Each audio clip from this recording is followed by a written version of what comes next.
Hey guys, it's Tiny Tom Logan back with another video for you. Yeah, we're doing things a little bit differently today in the fact that I thought I'd do the kind of introduction and box opening in the light tent. I've got the camera on the tripod, so it's not going to be shaking about too much.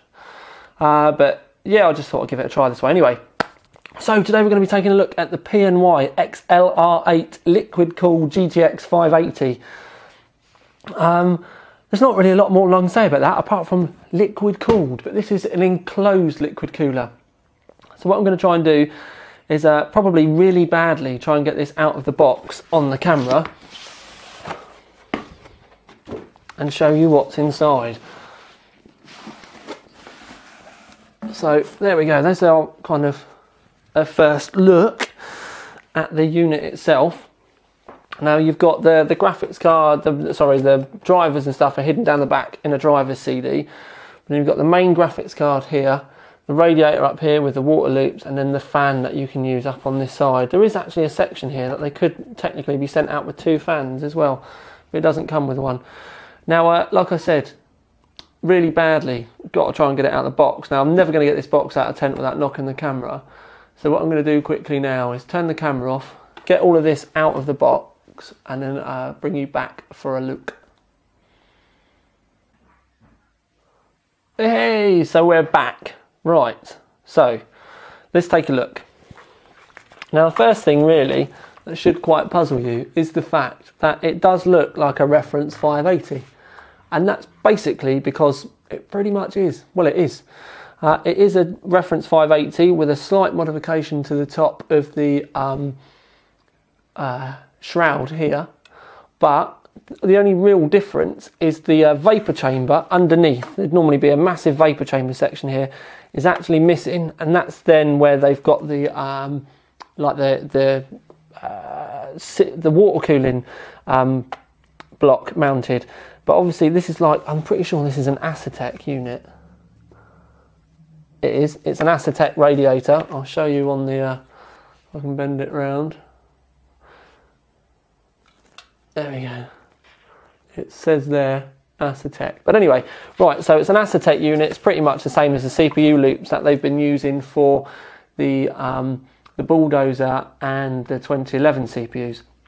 So underneath there you've got the block, which also has got built into it the pump, and then technically the reservoir is like in the radiator. So that's just on there cooling the actual core of the card. Then all the RAM and the power regulators is just basically being cooled by the heatsink plate on the main bit of the graphics card, which is being cooled by the stock fan. So yeah, it's quite a strange one really. You've also got a little wire that pokes out here, which is so that you can control the fan speed on the card, so you don't need to use any special, do you know what I mean? Don't have to plug it into the board or anything like that. It can actually be run off the card. One thing, well, we'll talk about it later on, but if we have a look on the back, you can see that we've got two DVIs and then a mini HDMI. Obviously it's a 580, so it only supports up to 2 screens anyway. It doesn't support triple screen, but essentially it is a reference 580. I've got to admit, I'm not necessarily a fan of the blue PCB. Not sure what performance is going to be like either, because I am a little bit nervous about the size of the radiator with this, so we will see. But I've got high hopes. I hope it's good, I really do. But there's like our initial, having a look. Like I said, I thought I'd do it in the light tent to be a little bit different today. But I suppose really now what we should do, because we've had a good look, is we should move on and see how this baby goes in the testing. Right then peeps, just a quick look at the settings that we're going to be using for the video. What I'm going to do is, you can see it there, but I'm going to zoom you in down the bottom because this is the most important bit.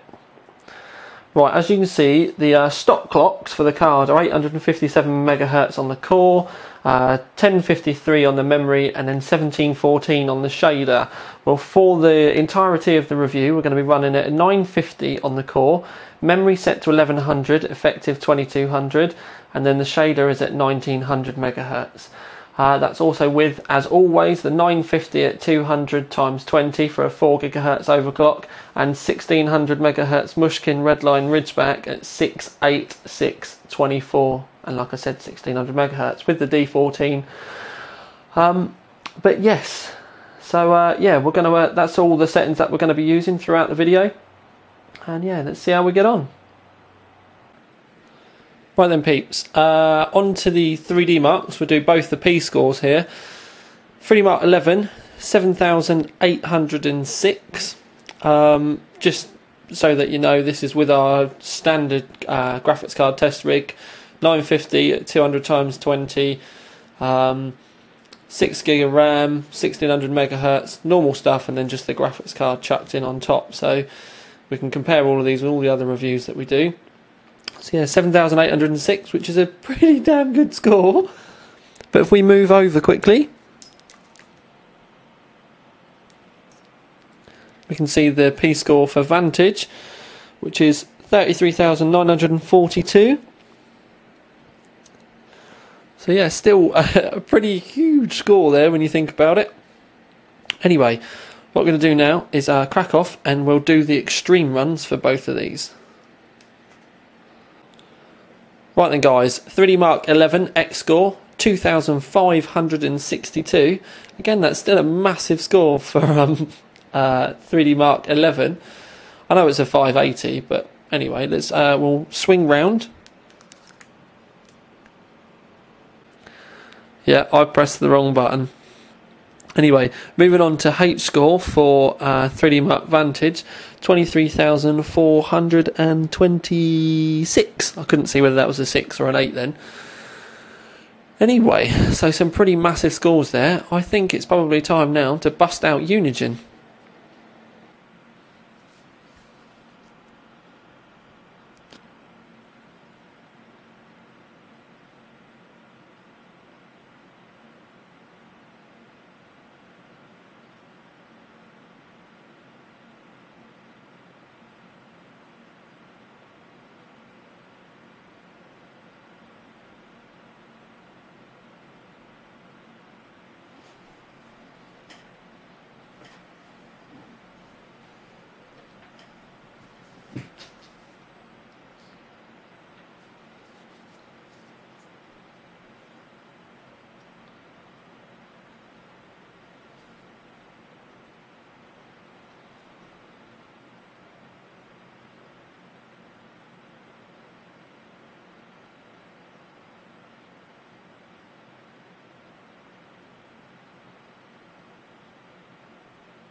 Right then peeps, onto a Heaven benchmark run. This is just literally open the program and click run, and it lets it run it in its standard settings. Frames per second is 77.8, score is 1961, minimum frames per second is 29.4, with a maximum frames per second of 174.7.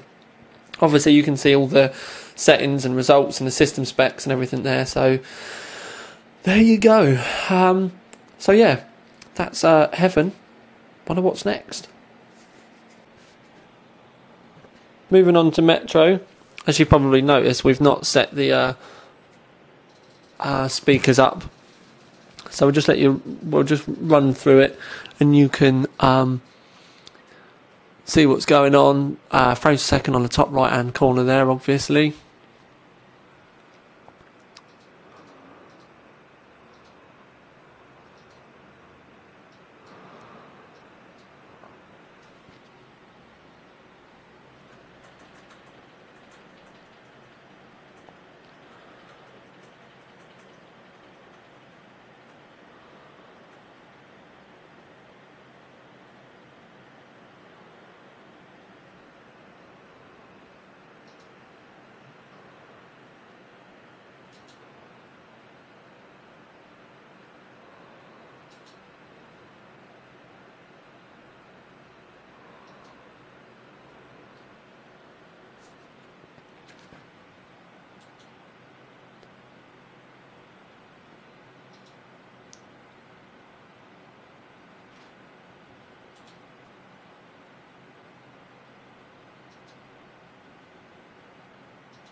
Sure, the one you shot got back up then.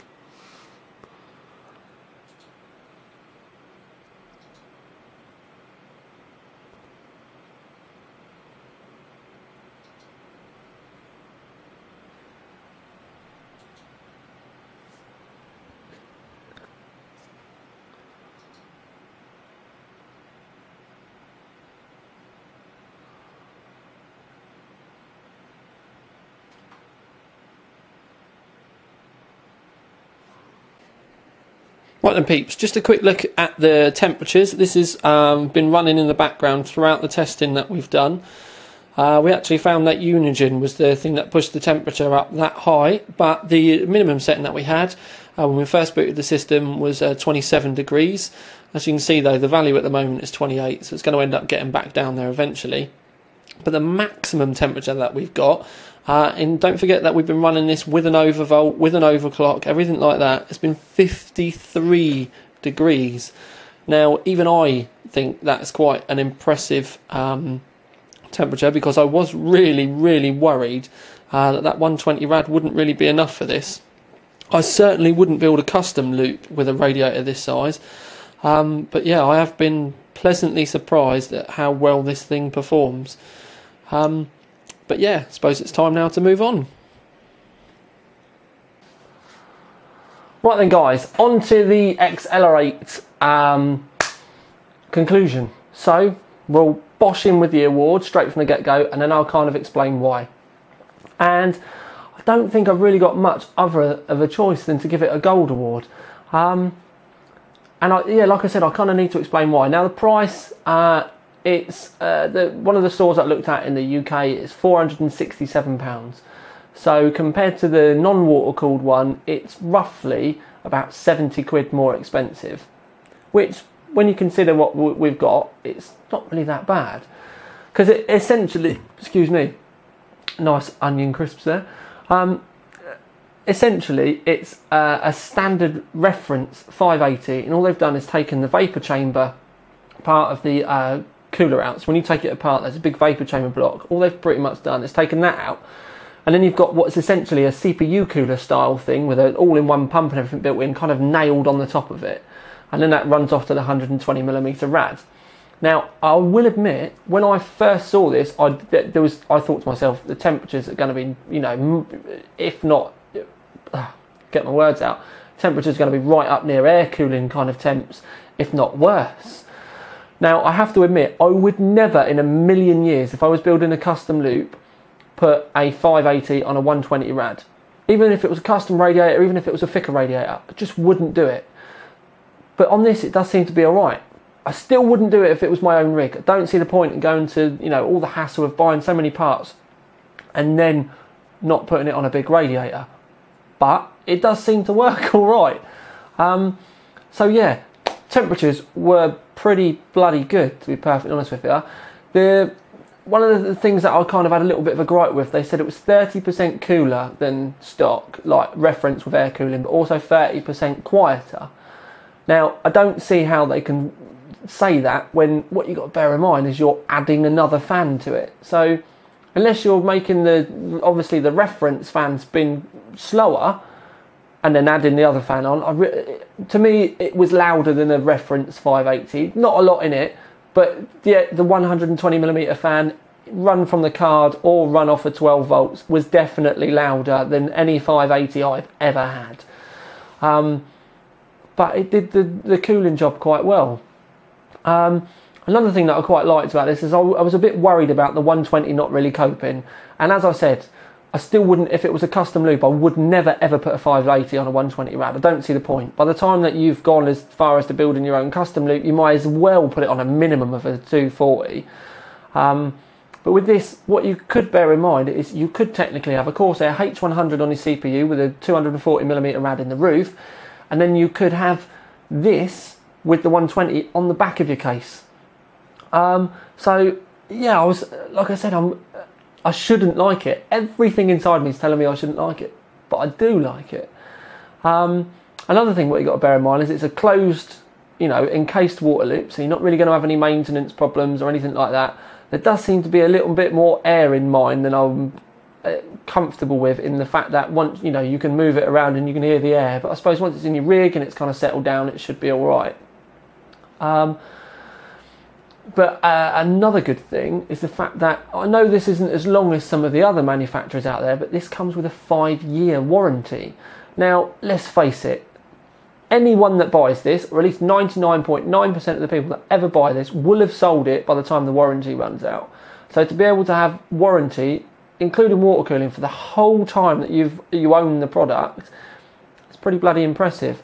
I mean, it's not really that, you know, big a deal nowadays for you to be struggling to get a 2-year warranty, let alone a 5.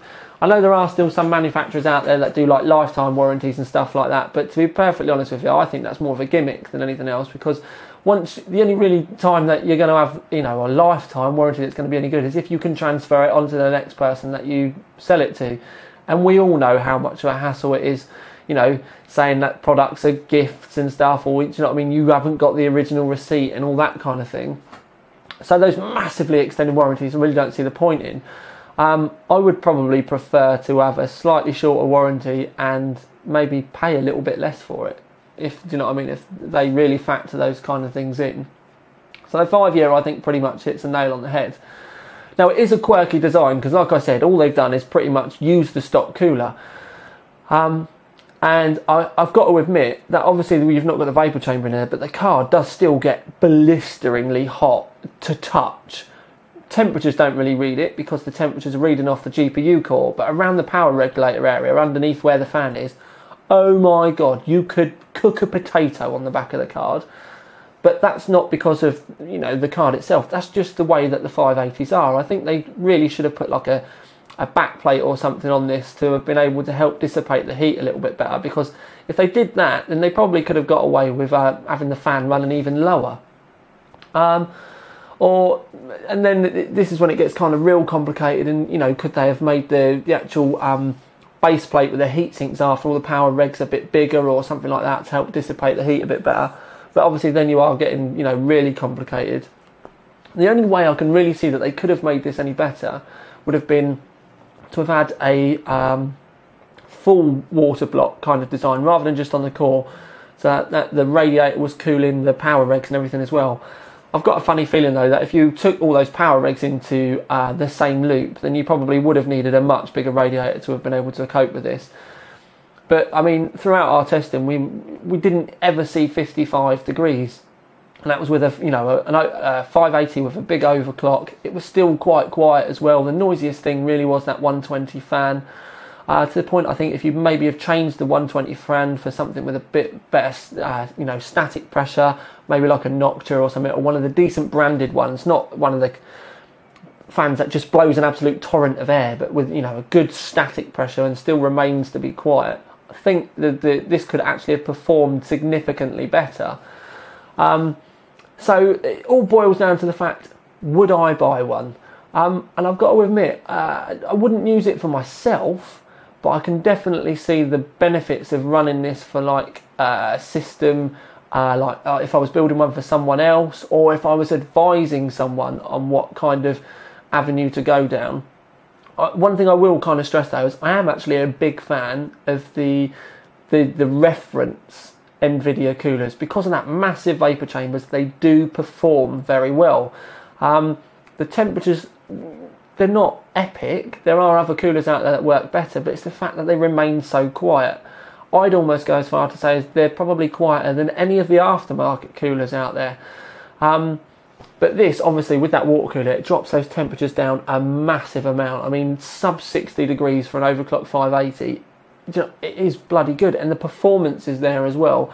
Oh, obviously, we've got an overclock up to 950, and that was 100% stable. That's on par with like GTX580 super overclocks and the like that we've done in the past.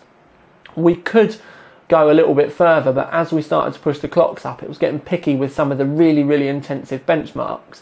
But most games it was playing above 950. It's just that 950 was an absolute 100% stable, was not even a hiccup in it. So that's the reason why we kind of pushed it there.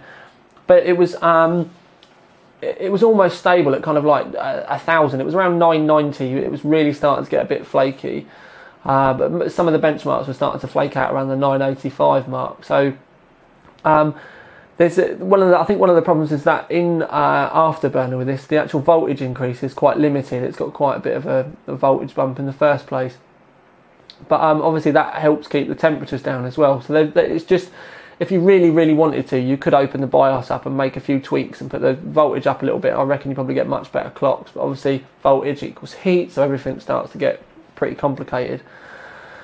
But the long and short of it is, yeah, it is a bit more expensive. But if you're looking for kind of the peace of mind, because it's enclosed with a good warranty and the fact that if it does leak, it's not going to be your fault. Because it's their product, it's an enclosed loop. As long as you're not kind of like sticking knives in your rig and stuff like that, I don't think you'll ever come across a problem with it. I do actually really like it. Yeah, it's weird. I can see this in quite a few rigs, to be perfectly honest with you. And yeah, and like I said, it is a strange one. It's so much inside me is telling me not to like this, but I really do.